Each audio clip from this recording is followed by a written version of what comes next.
یمن میں جو کنگ ہوتے تھے ان کو تبا کہا جاتا تھا، اور جو اس زمانے کا سب سے پہلا کنگ تھا اس کو تبا اول کہتے تھے۔ تبا اول بہت بڑا بادشاہ تھا، مسلمان تو تھا نہیں، ایمان تو لایا نہیں تھا، مگر تبا اول کا پلان یہ تھا کہ اس نے ایک بہت بڑا لشکر بنایا۔ اچھا، اس لشکر میں اس نے پلان یہ کیا کہ اس کے پاس 1,13,000 پیدل چلنے والے تھے اور 1,30,000 کے قریب گھوڑا چلانے والے، گھڑ سوار، horse rider. Try to imagine کتنا بڑا اس کا جلوس تھا، کتنا بڑا لشکر تھا۔ وہ اپنے پورے لشکر کو لے کر اس نے پوری دنیا کو ٹریول کرنے کا پلان کیا۔ اچھا، وہ جس شہر میں جاتا سارے شہر کے لوگ باہر آ جاتے، ڈر بھی جاتے، روب میں بھی آ جاتے کہ اتنا بڑا جلوس لے کر ہی آیا ہے، اس کا استقبال بھی کرتے، اور ہر شہر سے وہ 10 اسکالرز، ان کے 10 علماء اپنے ساتھ لے جاتا۔ اتنا لانگ ٹرپ ہو گیا کہ اس کے پاس 4,000 علماء ہو گئے۔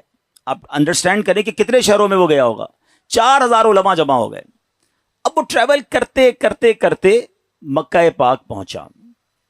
اچھا، مکے جب وہ انٹر ہوا تو مکے کے لوگوں نے کوئی اس کو رسپیکٹ نہیں دی، کوئی اس کا استقبال نہیں کیا، اور کوئی جناب اس کا کوئی روب بھی نہیں پڑا۔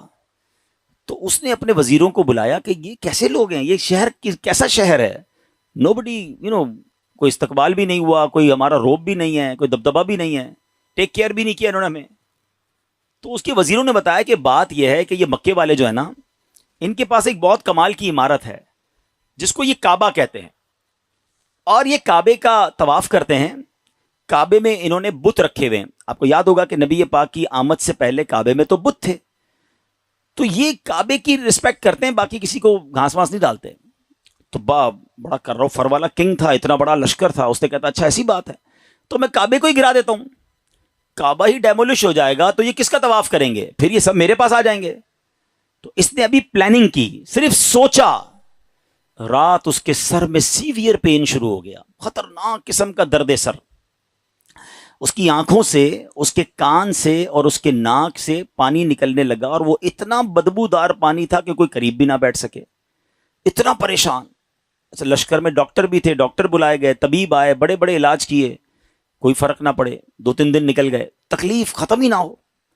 تو ایک جو ڈاکٹر تھا، جو سب سے بڑا ڈاکٹر تھا، اس نے کہا دیکھیں یہ معاملہ جو ہے نا، مجھے آپ کی بیماری کا نہیں لگ رہا، یہ کوئی آسمانی معاملہ ہے، آپ کسی عالم سے پوچھیے۔ تو انہوں نے اپنے لشکر میں جو سب سے بڑے عالم تھے ان کو بلایا کہ آپ چیک کریں معاملہ کیا ہے۔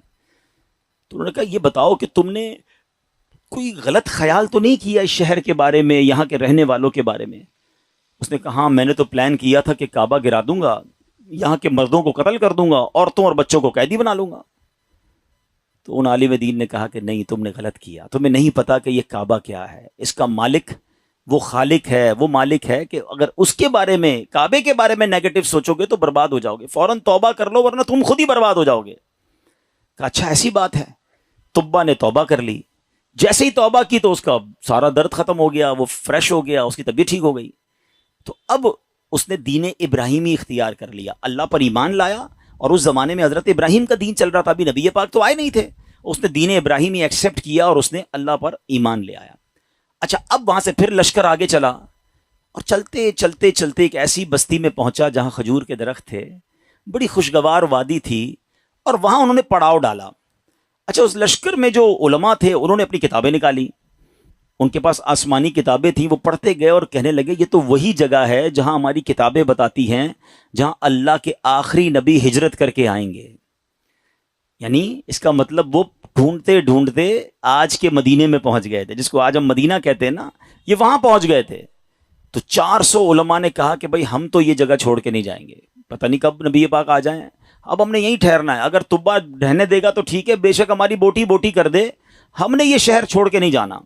اطلاع تبا کو بھی مل گئی، تبا نے بلایا علماء کو کہ کیا مسئلہ ہے؟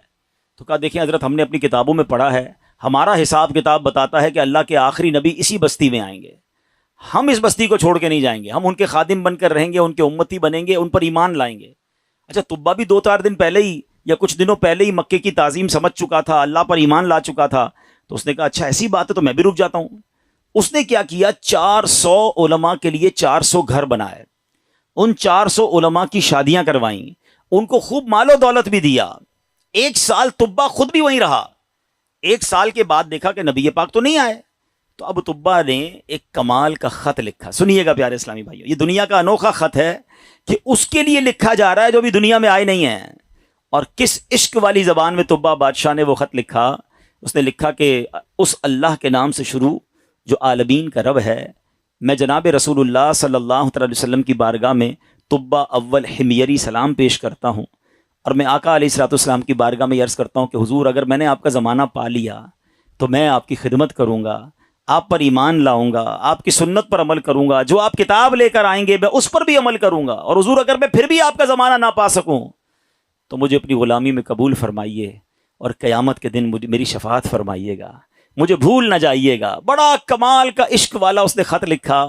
اس خط کو اس نے سیل کیا گولڈن اسٹیمپ لگا کے.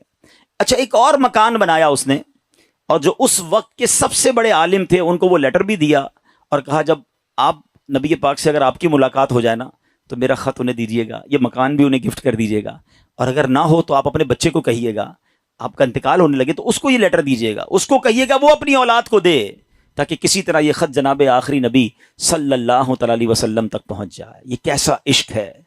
اب ذرا سنیے گا. طبا اول حمیری کا بعد میں وہ مدینے سے آگے گیا اور جا کے اس کا انتقال ہو گیا. آفٹر 1000 years، 1000 سال بعد 12 ربیع الاول والے دن مکہ مکرمہ میں نبی پاک کی ولادت ہوتی ہے، آقا کی تشریف آوری ہوتی ہے. نبی پاک 53 سال مکے میں گزارتے ہیں، اور اس دوران حضرت مصعب بن عمیر صحابی رسول ہیں، ان کو پیارے آقا مدینے بھیجتے ہیں کہ وہاں جا کے اسلام کی دعوت دو. مدینے میں تو فوراً اسلام پھیلنا شروع ہو گیا. علماء کہتے ہیں جو اتنی تیزی سے اسلام مدینے میں پھیلا نا، اس کی بڑی وجہ یہ تھی جو یہ انصار صحابہ تھے نا. مدینے والوں کو کیا کہتے ہیں؟ انصار. مکے والوں کو کیا کہتے ہیں؟ مہاجرین. تو جو انصار تھے نا یہ سارے انہی 400 علماء کی اولاد میں سے تھے. They were waiting from last 1000 years for رسول پاک علیہ الصلوۃ والسلام. یہ تو 1000 سال سے انتظار کر رہے تھے. جیسے ہی حضرت مصعب بن عمیر پہنچے، دیگر مبلغین پہنچے، اللہ کے رسول کی باتیں بتائیں، اسلام کی باتیں بتائیں، دھڑا دھڑ لوگ اسلام قبول کرنے لگ گئے. اچھا، اب قبیلے کے لوگ بیٹھے کہ آخری نبی تو آ گئے ہیں مکے میں، ہمارے پاس ایک لیٹر ہے، اب وہ پہنچانا ہے انہیں. انہوں نے مشورہ کر کے، ایک صحابی تھے ان کا نام تھا حضرت ابو لیلہ انصاری رحمت رضی اللہ تعالیٰ عنہ، ان کو کہا کہ آپ جائیے، جا کے مکے میں نبی پاک کو یہ خط دے کر آئیے. ان صحابی نے ٹریول کیا. جب وہ ٹریول کر کے جانے لگے تو ان کو کسی نے بتایا کہ نبی پاک مکے سے پہلے ایک وادی میں بیٹھے ہیں، صحابہ کرام کے ساتھ جلوہ فرما ہے. اچھا، انہوں نے نبی پاک کو نہیں دیکھا، نبی پاک نے انہیں نہیں دیکھا. سوشل میڈیا کا زمانہ تو تھا نہیں نا کہ کسی طریقے سے دیکھ لیتے. اچھا، یہ گئے اس دربار میں، جیسے ہی داخل ہوئے کمرے میں، نبی پاک صحابہ کے ساتھ بیٹھے ہیں، وہ کمرے میں داخل ہوئے، پیارے آقا فرماتے ہیں انتا ابو لیلہ، تم ابو لیلہ ہو. وہ شاکڈ ہو گئے کہ میرا نام کیسے ان کو پتہ چل گیا. کہ جی یا رسول اللہ، میرا نام ہی ابو لیلہ ہے. فرمایا تمہارے پاس میری ایک امانت ہوگی، مجھے وہ خط دے دو. ایک بار اور حیران ہو گئے کہ رسول اللہ صلی اللہ علیہ وسلم کو نے بتایا نہیں، پہلے ہی ان کو پتا ہے. نبی پاک نے وہ خط لیا، سیدنا ابو بکر صدیق کو وہ خط دیا اور کہا ابو بکر پڑھو. اب بھرے دربار میں وہ عشق والا خط پڑھا گیا ہے. طبا اول حمیری کا وہ عشق کی جو لیٹر تھا وہ پڑھ کر سنایا گیا کہ حضور میں آپ کا امتی، میں آپ کا غلام، مجھے قیامت کے دن بھولیے گا نہیں. اگر آپ کا زمانہ پایا تو آپ کی خدمت کروں گا، زمانہ نہ پا سکا تو پھر بھی میں آپ کا غلام ہوں. اللہ اکبر. نبی پاک نے جب یہ خط سنا نا تو پتہ کیا فرمایا؟ مرحباً اخ الصالح، مرحباً اخ الصالح، میرے نیک بھائی کو مرحبا ہو، نیک بھائی کو مرحبا ہو. امیر پیارے آقا علیہ الصلوۃ والسلام نے اس بادشاہ کو نیک بھائی کہہ کر پکارا. اچھا، اب ابو لیلہ انصاری تو حیران پریشان. نبی پاک پر کلمہ پڑھا، مسلمان ہوئے کہ ان کو مجھ سے پہلے پتا ہے کہ یہ میرے دل میں کیا ہے اور میں کیا لے کر آیا ہوں. واپس گئے، اپنے شہر والوں کو بتایا کہ بھائی میں تو ان سے مل کر آیا ہوں جو تو غیب کی خبریں دیتے ہیں. اچھا، بہرحال اب نبی پاک نے مکے سے مدینے سفر اختیار کیا. اچھا، مدینے والوں کو انتظار تو بڑا تھا کہ پیارے آقا مدینے آئیں گے. اچھا، نارملی 7 days کا ٹریول ہوتا تھا. اگر مکے سے کوئی اونٹوں پر یا گھوڑوں پر نکلتا تھا نا، it's take almost 7 days to travel. اب آج کل تو ہم 4 گھنٹے میں پہنچ جاتے ہیں، بڑے اچھے روڈ بن گئے ہیں. اب نبی پاک جب روانہ ہوئے تو وہ نیوز مل گئی مدینے والوں کو. لیکن آپ کو پتا ہے کہ وہ ہجرت کا سفر ایب نارمل سفر تھا، نارمل سفر نہیں تھا. بڑے پرابلمز تھے، بڑے ہرڈلز تھے. 3 دن 3 راتیں تو نبی پاک کو غار ثور میں رہنا پڑا. راستے میں مکے کے لوگ انٹرسیپٹ کرنے پہنچے ہوئے تھے. تو اب مدینے والے سمجھ رہے تھے کہ 7ویں دن نبی پاک آ جائیں گے. وہ ڈیلی مدینے کے گیٹ پہ جا کے کھڑے ہو جاتے کہ نبی پاک آ جائیں گے. صبح جاتے، ویٹ کرتے، دوپہر ہوتی تو واپس آ جاتے. اگلے دن پھر صبح جا کے کھڑے ہو جاتے. روز استقبال کی تیاریاں ہیں. اچھا آپ کو معلوم ہے نبی پاک علیہ الصلوۃ والسلام کس دن مدینے میں داخل ہوئے؟ کافی دن لگے، مگر سرور کائنات صلی اللہ تعالی علیہ وسلم جس دن مدینہ منورہ میں صحابہ کے جھرمٹ میں داخل ہوئے نا، وہ دن 12 ربیع الاول کا دن تھا۔ ہاں، وہ دن بھی برتھ ڈے آف رسول پاک علیہ الصلوۃ والسلام تھا۔ سبحان اللہ، اللہ کی شان دیکھیں کہ ربیع الاول کا 12 ربیع الاول کا جو جلوس ہے، کچھ لوگوں کو کنفیوژن ہوتی ہے۔ اللہ اکبر، میرے آقا جو مدینے میں داخل ہوئے تو صحابہ بھی ہیں اور خود پیارے آقا بھی ہیں، بلکہ ایک صحابی کہتے ہیں حضور بغیر پرچم کے کیسے داخل ہوں گے؟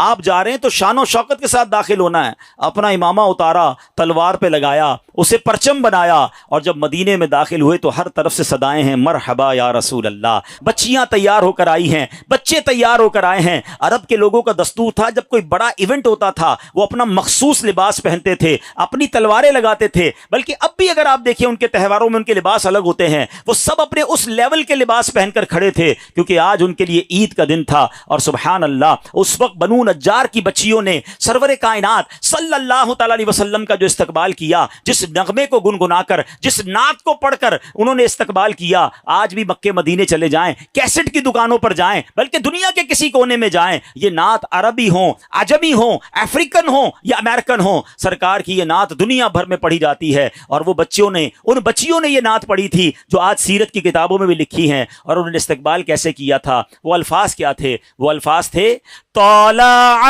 البدر علینا من ثنیات الوداع وجب شکر علینا ما دعا للہ لا۔ کیا کہتی ہیں ہم پر؟ چاند طلوع ہو گیا ہے، طلع البدر علینا، 14ویں رات کا چاند طلوع ہو گیا ہے۔ کہاں پر؟ سنیت الوداع کی گھاٹی میں، جس جگہ یہ استقبال ہوا نا اس علاقے کو سنیت الوداع کہتے ہیں۔ اور وجب الشکر علینا، ہم پر واجب ہو گیا ہے اللہ کا شکر ادا کرنا۔ ما دعا للہ دعا، جب تک لوگ اللہ کے لیے دعوت دیتے رہیں گے، یعنی قیامت تک ہم پر اب یہ شکر اللہ کا واجب ہو گیا کہ نبی پاک ہمارے مدینے آ گئے ہیں۔ آپ کو پتا ہے مدینے کے رنگ کیسے بدلا، مدینے کی تقدیر کیسے بدلی؟ مدینہ پہلے یثرب کہلاتا تھا، وہاں کی آب و ہوا میں بیماریاں تھیں، جو جاتا بیمار ہو جاتا تھا۔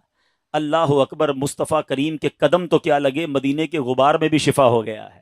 اب تو بیمار کو کہتے ہیں ٹھیک ہونا ہے تو مدینے ہو آؤ، ہیں جب سے قدم لگے ہیں رسالت مآب کے، جب سے قدم لگے ہیں رسالت مآب کے، جنت بنا ہوا ہے مدینہ حضور کا۔ کیا قدم لگے میرے آقا کے، بھاگ ہی جاگ گئے مدینے والوں کے۔ اچھا، اب پیارے آقا جب مدینہ شریف میں انٹر ہوئے نا، everybody want to welcome and everybody want to host him، ہر بندہ چاہ رہا تھا کہ نبی پاک ہمارے گھر آ جائیں، کیونکہ اشتیاق بہت تھا، تڑپ بہت تھی۔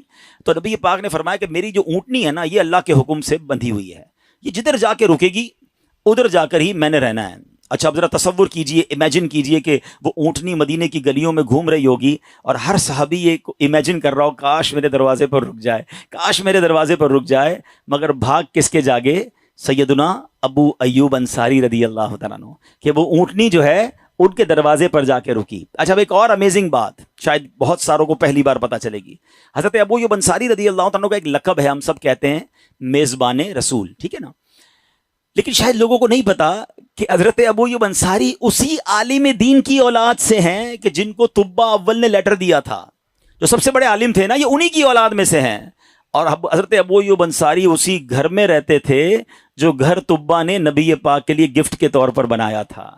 گویا مطلب یہ بنا کہ یہ گھر نبی پاک کا ہی تھا، حضرت ابو ایوب انصاری اس کو ٹیک کیئر کر رہے تھے۔ آقا کسی کے مہمان نہ بنے، بلکہ سچی بات یہ ہے کہ میزبان نبی پاک تھے، مہمان ابو ایوب انصاری تھے۔ اور یہ کیسے ہو سکتا ہے کہ نبی پاک جن کے صدقے یہ کائنات بنی ہے؟ امام عشق و محبت اعلیٰ حضرت بڑا کمال کا شعر لکھتے ہیں، آپ فرماتے حضور یہ کائنات جب آپ کے لیے بنی ہے، آپ کی وجہ سے بنی ہے، تو پھر سارا زمانہ تو اس میں مہمان ہوا نا، اصل میزبان تو آپ ہیں۔ آپ کہتے ہیں آسمان خان زمین خان زمانہ مہمان، آسمان خان زمین خان زمانہ مہمان، صاحب خان نالا کب کس کا ہے تیرا تیرا صاحب خواہ، نالا کب کس کا ہے تیرا۔ اب یہ عشق والی داستان سیکھنے کو کیا مل رہا ہے کہ یہ شان ہے میرے مصطفیٰ کی کہ دنیا میں آئے نہیں ہیں مگر چاہنے والے موجود ہیں، دیوانے موجود ہیں، سرکار پر سب کچھ نچھاور کرنے والے موجود ہیں۔ جبھی تو شاعر کہتے ہیں ایک میں ہی نہیں ان پر قربان زمانہ ہے، جو رب دو عالم کا محبوب یگانہ ہے۔